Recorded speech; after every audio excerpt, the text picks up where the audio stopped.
¿Qué significa para la Iglesia nicaragüense este pronunciamiento del Papa Francisco? Porque sí pide diálogo, pero no se refiere, por ejemplo, directamente a todo lo que está ocurriendo. Yo en ese sentido quisiera ser bastante directo y manifestar mi decepción en relación a lo manifestado por Francisco.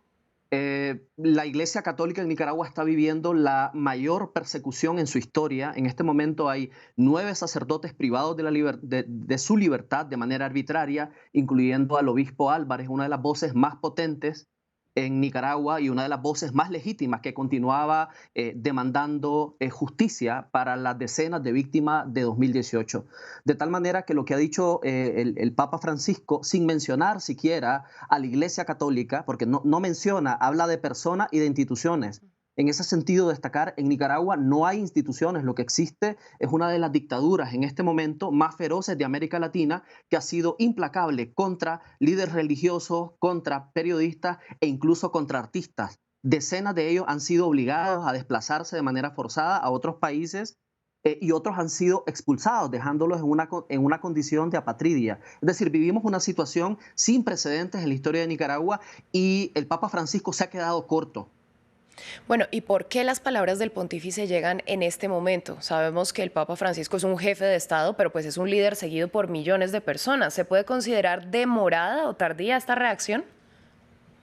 Absolutamente tardía. La represión en Nicaragua se ha agudizado en las últimas semanas, pero desde 2018 vivimos un Estado policial, una represión como política de Estado, una impunidad total como política de Estado y un verdadero terrorismo de Estado, de tal manera que el Papa se ha quedado rezagado en ese sentido. Recordemos que hace 2 meses fue expulsado de Nicaragua el nuncio apostólico y los ataques contra la iglesia no son de ahorita, es decir, desde hace meses y años la Iglesia Católica ha venido viviendo una suerte de sistemática persecución y que en las últimas semanas, como dije anteriormente, se ha agravado totalmente.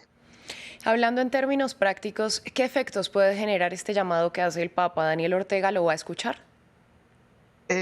Daniel Ortega se caracteriza en esta última etapa por no escuchar a nadie, es decir, no escucha a los mecanismos de protección ni de Naciones Unidas ni del sistema interamericano. Y hoy que el Papa se ha pronunciado hace una hora, es decir, en este momento están siendo asediadas iglesias en el norte del país, en Matagalpa y también en Masaya, en el departamento de Masaya. Es decir, lo que te indica es que Ortega no está escuchando.